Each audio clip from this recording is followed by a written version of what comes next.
Chers amis, bonjour. C'est avec grand plaisir qu'on se retrouve encore une fois dans le cadre du projet Matmidim et nous allons étudier aujourd'hui la Sugia de Birkat HaReach, le programme du mercredi Shiur Aleph.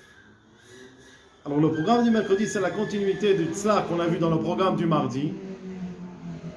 Et à savoir, quelle est la nature, quel est le fondement de Birkat HaReach. Est-ce que Birkat HaShvach ou Birkat HaNe'enim? Donc on va étudier pour cela le Tzionim, la Torah, Klal Zayin. Bibrachot, dans la Gemara de Brachot, donc le Tzionim, la Torah nous ramène notre Gemara qu'on a étudié dans Brachot, où la Gemara demande Minaim shemevachim al hareach, d'où sait-on qu'on doit faire une bracha sur l'odeur. Et la Gemara elle ramène Shnema kol haneshama ta'alelka, chaque neshama elle doit louer à Kadosh Baruch Hu. Et la Gemara elle fait une dracha, elle apprend de là Yezu davar shaneshama nenamenu. Quelle est la chose dont la neshama elle profite de cela? Et le corps il profite pas de manière directe, c'est pas quelque chose qu'on rentre dans le corps, quelque chose de concret, c'est plutôt une odeur, c'est abstrait. Et veomer ze hareach, donc de là c'est le reach. Donc de là la Gemara elle apprend qu'on doit faire une bracha sur l'odeur, parce que même une chose que la neshama en profite, on doit faire une bracha. Donc, demande le Tzionim la Torah avec caché, c'est étonnant, on peut se poser une question de Ezo, il y a Avamina, il y a Liftor, quelle est la Avamina? Aleph, c'est Avamina, il y a Liftor mi bracha, ve'asur le'enot me'olam hazeh ve'lo bracha. Comment on aurait pu croire sans le passouk qu'on ne doit pas faire une bracha sur Birkat HaReach? Pourtant, il est interdit de profiter de ce monde sans faire de bracha. Veine, et voilà, Sefer Tzlach, dans le Sefer Tzlach, Sham Tiret, on appelle la question, il répond tout ce qui est écrit, qu'on n'a pas le droit de profiter de ce monde-là sans bracha, Ainu Mishum Meila. C'est-à-dire qu'on n'a pas le droit de détourner, de profaner quelque chose de kadosh et de l'utiliser pour quelque chose de chol, quelque chose de profane. Donc ça c'est le inan de, on n'a pas le droit de profiter de ce monde sans bracha. Quel rapport entre Meila, faire de profaner quelque chose de kodesh, et l'interdit de profiter de ce monde sans bracha? On a expliqué le tzlach, qui est brachot, comme il y a marqué dans la Gemara de Brachot. Kol davar avec koché shamayim. Donc la Gemara d'Aflam Hei Amud Aleph, entre parenthèses, on nous dit que c'est la Hei Amud Aleph, elle dit toute chose, tout aliment, tout profit, c'est koché shamayim, c'est quelque chose qui appartient à Hachem. Le monde appartient à Hachem, kodem abracha, avant la bracha. Chez Nehemar, d'où est-ce qu'on sait? Le pasuk nous dit, la Hachem, haaretz u'loa, appartient à Hachem, la terre et tout ce qui l'englobe, tout ce qu'elle contient. Donc, après, on ne pourrait pas profiter de la terre, ça ne nous appartient pas, ça appartient à Hachem. Va'abracha matirato, Hachem natan ivnei adam. Quand est-ce qu'il a donné? À partir qu'on fait une bracha. La bracha permet de pouvoir profiter de ce monde. Mais tant qu'il n'a pas fait de bracha, c'est comme si il profanait quelque chose de kadosh. C'est comme si il faisait une meila. Et dans la Gemara, dans Psachim, il a marqué, au sujet de l'interdit de profiter de quelque chose de kadosh, il a marqué kol ou maré ve'reach, une voix d'une filat kodesh, ou dans le Bet Hamikdash, quand il faisait le Lévim, une chanson, c'était kadosh. Ou marée, des visions, des visions quand on a un profit, des belles visions, même des beaux paysages, ou des choses. Ve'reach, et des odeurs, comme par exemple la Torah, en be'em mishum mela. Le fait de profiter de ce qu'on voit, de ce qu'on entend, ou de ce qu'on ressent, il n'y a pas de problème de profanation de Kodesh, de quelque chose de saint. Ve'al kochach shapir avamina. Donc c'est pourquoi nous explique le Stach, on aurait pu penser que quoi? On aurait pu avoir une avamina, on aurait pu croire sheyeh reach patur mi bracha, que le fait de sentir quelque chose, ça rend poter de la bracha. Donc ça c'est le tzlach. Ça c'est le tzlach. Le tzlach nous explique que la raison pour laquelle on a besoin d'un limou, on a besoin d'apprendre d'un pasouk qu'on doit faire une bracha pour le reach, c'est parce que on aurait pu croire, la raison c'est parce qu'on aurait pu croire que comme le reach c'est pas quelque chose qu'on peut profaner, Donc la raison pour laquelle on n'a pas le droit de profiter de ce monde sans bracha n'existe pas en ce qui concerne l'odeur. Donc on aurait pu croire, comme l'odeur, il n'y a pas de problème de Meila, et l'interdit de consommer quelque chose sans bracha, c'est profanation. Donc, comme il n'y a pas de profanation en ce qui concerne l'odeur, alors peut-être qu'on n'aurait pas besoin de faire de bracha. C'est pour cela que le passouk nous dit, on a besoin d'un passouk pour nous apprendre que même sur une chose pareille, on doit faire une bracha. Donc ça c'est le tzlar qu'on a vu dans le programme du mardi et que ramène aussi le Tzionim la Torah. Et dessus il nous dit le Tzionim la Torah comme ça.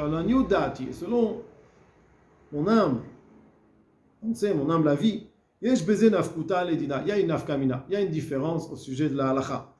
Si on apprend comme le tzlar. Chada.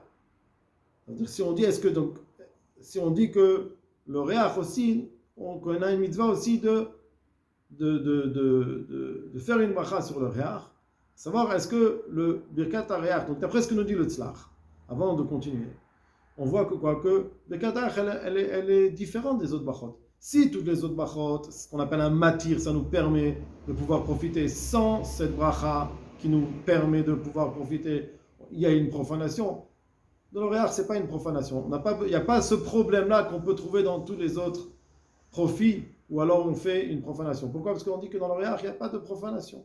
Donc le réach, l'odeur, il y a un pasouk spécial pour lequel on apprend qu'il faut faire une bracha. Donc il y a deux raisons pourquoi on va faire une bracha. La raison dans les aliments, c'est parce qu'on ne peut pas profiter sans bracha, sinon c'est une profanation. Et la raison pour le réach, c'est le pasouk qui nous dit que même un profit de la neshama, on doit faire une bracha. Donc dessus nous dit le Tzionim la Torah, il y a une différence.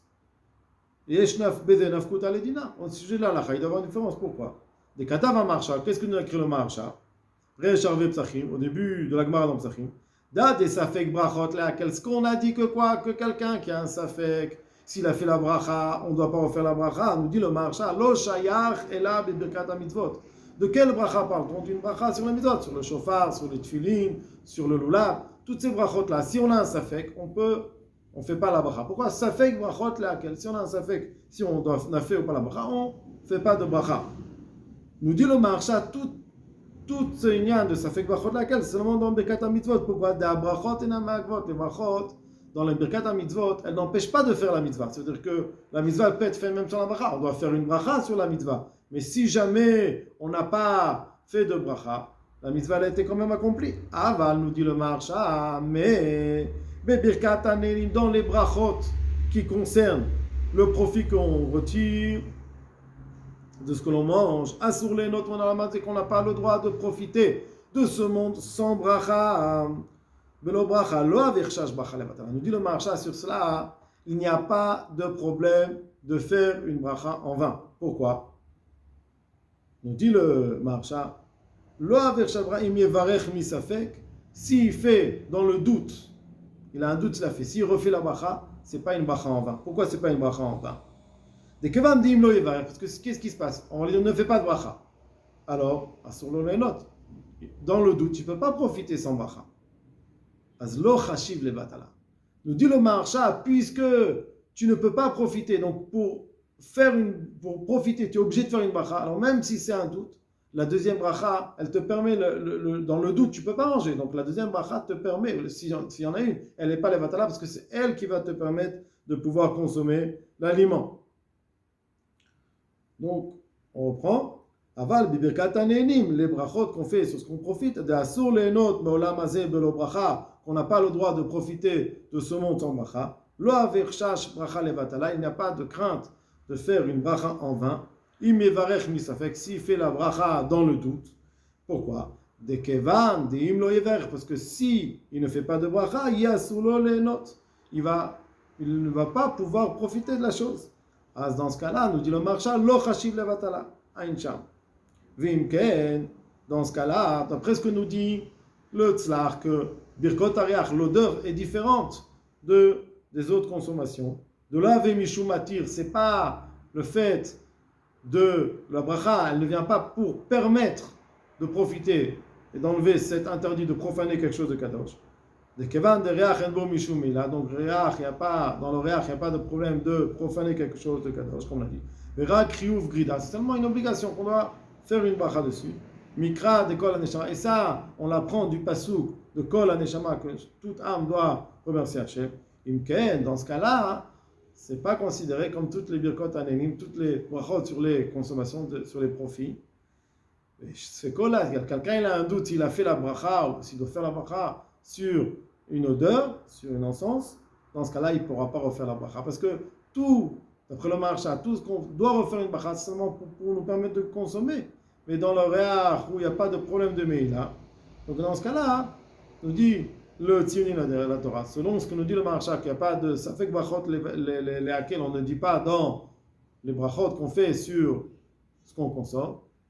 Au sujet de l'odeur, ça va être différent. Et si es fait kol hakel. V'imken birkat hareach chaluk leinyan ze mishe'ar brachot. La bracha que l'on fait sur l'odeur, elle est différente de toutes les brachot, de toutes les autres brachot qu'on fait sur birkat hanenim, sur les choses qu'on profite et qu'on consomme. Ça, c'est la première nafkamina que nous donne le Tzionim la Torah. Ve'od, et encore. Donc, première nafkamina, c'est à savoir si est-ce qu'on doit faire une bracha sur birkot dans un safek, est-ce qu'on fait une bracha sur birkot hareach? Et d'après ce que nous dit le tzlar, que ce n'est pas un matir, alors on ne fera pas dans un safek la bracha. Deuxième nafkamina que nous donne le Tzionim la Torah. Ve'od, yesh nafkuta, il y a une nafkamina. Be'ad et birkat hareach, de ce qu'on a dit que birkat hareach enena birkat matir, ce n'est pas une bracha qui est un matir. Le fima shekatav harosh bebrachot, après ce que nous a dit le roche dans brachot, perek gimel sheachlo, siman kaf alef, veze leshono, כדאמר בראש השנה. בכל הברכות כולם, אף על פי שיצא מוציא חוץ מברכת הלחם וברכת היין. הוא dit le roche comme ça. Toutes les brachot qu'un homme fait, il peut aussi rendre quitte à quitter son ami. Mis à part la bracha que l'on fait sur le pain ou sur le vin. Veta'ama, pourquoi? Pourquoi on peut acquitter son ami? Mishum de kol Israël arevim zelazé. Puisque chaque ben Israël, chaque juif, il est garant des mitzvot de l'autre.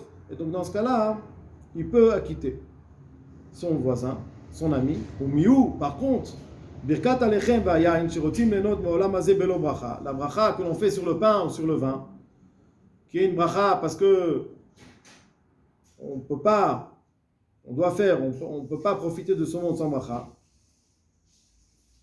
Donc on veut asur lenot me'olam hazeh belo bracha eno motzi elem ken tzarich lamevarech. Il ne peut pas faire de bracha, il ne peut pas profiter, pardon. Donc on dit comme ça, birkat alechem vayayin shirotim lenot me'olam hazeh belo bracha. Quelqu'un qui veut profiter sans faire de bracha, et on n'a pas le droit de profiter sans faire de bracha. Va sur les notes molam hazeh belo bracha. Et non moti, il ne peut pas quitter son ami. Et là, imken tzarich lamevarech, seulement si lui-même il a ce profit. Contrairement aux autres mitzvot, que même s'il a déjà fait la mitzvah, il peut refaire la bracha et acquitter son ami de la bracha, de la mitzvah. Au sujet des brachot qu'on fait sur le pain et le vin, si lui-même ne consomme pas le pain et le vin, il ne peut pas acquitter son ami. Nire, de Uzal, donc là on apprend que quoi? Que lui, Eno mefaresh hatam, il n'explique pas la raison pour laquelle le pain et le vin est différent de toutes les autres brachot. Eno mefaresh, il n'explique pas la raison. Be'ad birkat alechem eno motzi ke Rashi. Il ne donne pas la raison que Rashi nous donne. Quelle est la raison que Rashi nous donne? Sauf Raou Beddin. Shekatav de kevan de ibae lo litene velo levarech. Pourquoi il y a une différence entre le pain et le vin? Les autres mitzvot, il n'y a pas cette obligation. Les autres mitzvot, il n'y a pas cette différence-là entre le pain et le vin. Quelle est la différence? Dans le pain et le vin, il n'y a pas une obligation de consommer. Donc, tu peux ne pas manger, ne pas faire de bracha. Ce que nous dit Rashi. Donc, tu n'as pas d'obligation. Donc, dans ce cas-là, je ne peux pas t'acquitter, être garant d'une chose que tu n'as pas d'obligation. La reine en kanarvout. Donc, il n'y a pas de garantie. Moi, je suis garant sur les choses que tu es obligé. Le chauffard, le loulav, les tefilin. Je peux t'acquitter de la bracha. Pourquoi? Parce que tu as une obligation. Mais manger, tu n'es pas obligé de manger. Donc, dans ce cas-là, il n'y a pas de harvout, il n'y a pas la union de pouvoir acquitter la bracha. Ça, c'est Rashi. Nous dit le Tzionim, la Torah, nire de uzaleno mefareshata. Et donc, il ne dit pas comme Rashi. Quelle est la différence? Il dit comme ça. Rak milashon harosh zal nire de mefaresh, du langage que explique le Rosh, il pense que la raison, elle est différente. De kevan de birkat anim mitam matir. Lui, le Rosh, il pense que pourquoi on doit faire une birkat anim, c'est pour pouvoir permettre de consommer, pour ne pas qu'il y ait une profanation. Dans ce cas-là, en be birkato koach leatir ekdesh. C'est-à-dire, si toi tu veux consommer, pour toi c'est considéré comme chose de kadosh, toi tu vas consommer, et tu ne peux pas profaner en consommant sans faire de bracha. Moi, je n'ai pas la force d'enlever cette gdusha et de permettre que toi tu ne vas pas profaner, parce que c'est quelque chose qui est particulier à toi. Si c'est moi qui consomme, je peux être matir, je peux permettre quelque chose qui m'est interdit, mais te permettre quelque chose qui, toi, t'est interdit, je ne peux pas te le permettre. Je ne peux pas t'enlever ton interdit. Il n'y a que toi qui peux t'enlever ton interdit. Donc, maintenant, on peut poser la question, si toi, tu as un interdit, moi, j'ai un interdit, pourquoi si moi, je consomme, je peux enlever ton interdit? Moi, j'enlève mon interdit. Toi, tu enlèves ton interdit. Alors, comment c'est possible que si moi, je consommais la chose, je peux t'acquitter? Et ça, c'est la question que pose le Tzionim Torah. D'après ce que pense le Rosh, on peut se poser la question, pourquoi lorsque celui qui va profiter, celui qui va faire la bracha, il va profiter aussi, il peut acquitter. Alors il nous dit de migo. De migo de matir, c'est quoi l'idée de migo? Si il est matir pour lui, matir gam de chavero. C'est-à-dire que du moment qu'il est, puisqu'on a le même interdit sur la même chose, si j'enlève mon interdit, quand j'enlève mon interdit, je peux enlever ton interdit. Enlever ton interdit, si moi je ne profite pas, je ne peux pas. Mais si moi, pour moi-même, j'enlève mon interdit, je peux aussi enlever ton interdit.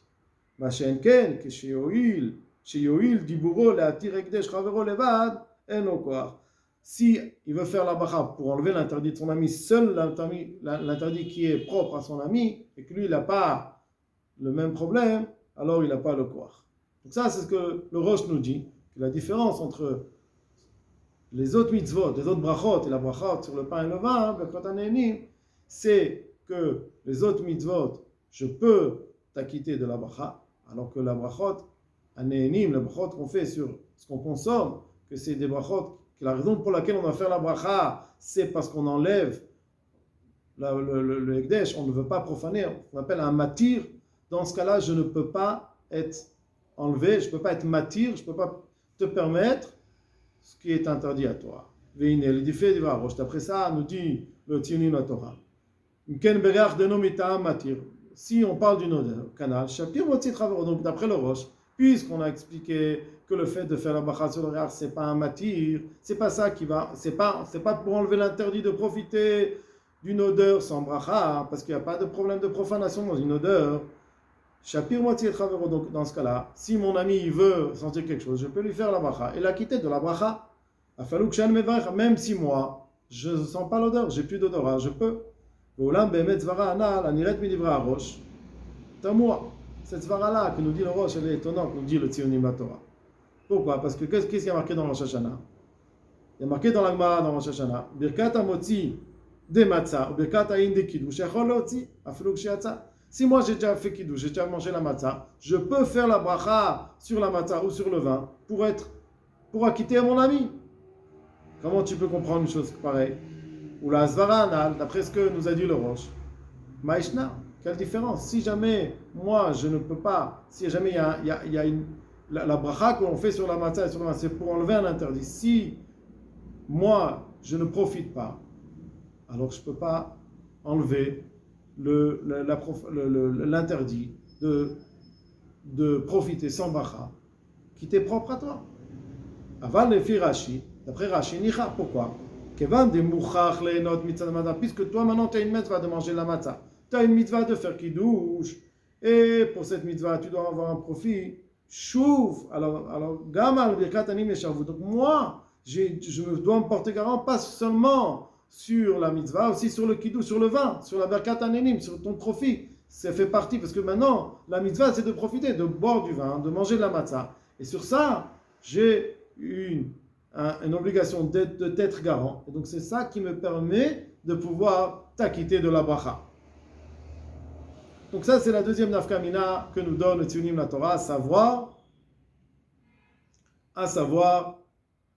que selon ce que nous a dit le Tzlach, que Birkat Ariach, ce n'est pas une bracha qui est matir, on peut acquitter son ami même sans profiter de l'odeur.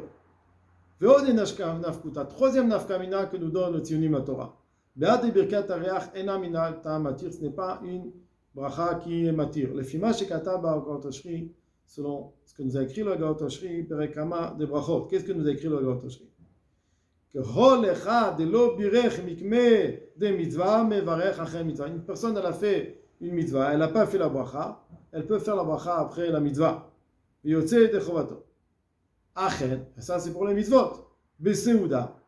Quand quelqu'un il mange quelque chose, il consomme quelque chose, il fait une seuda, fait un repas. D'asur leonon bolam hazeh belo bracha. Qu'on n'a pas le droit de profiter de ce monde sans bracha. Kevan de avar ve'achal. Puisqu'il a transgressé, il a mangé. Vegia bracha achona. Et il est arrivé le moment de faire bracha. Maintenant, puisqu'il n'a pas fait la bracha avant, il ne peut pas la refaire. Pourquoi? Nous explique le Tzionim la Torah. Pourquoi au sujet de la Seuda c'est interdit? Puisque la bracha qu'on fait sur quelque chose qu'on consomme, c'est parce qu'on n'a pas le droit de profiter, et celui qui profite, c'est comme s'il profanait quelque chose de kadosh. Ce qui a été mangé, l'interdit il a été fait. Tu ne peux pas permettre un interdit qui a déjà été transgressé. Dans ce cas-là, on ne peut pas faire de bracha. Et donc, d'après ce que nous dit le Tzlach, que le Birkat Ariach, ce n'est pas un matir, alors peut-être qu'une fois une personne elle a senti, elle a profité, peut-être qu'elle pourrait faire, d'après le Tzlach, elle pourrait faire la bracha après avoir senti. Je souhaite à tout le monde, Be'atzlacha.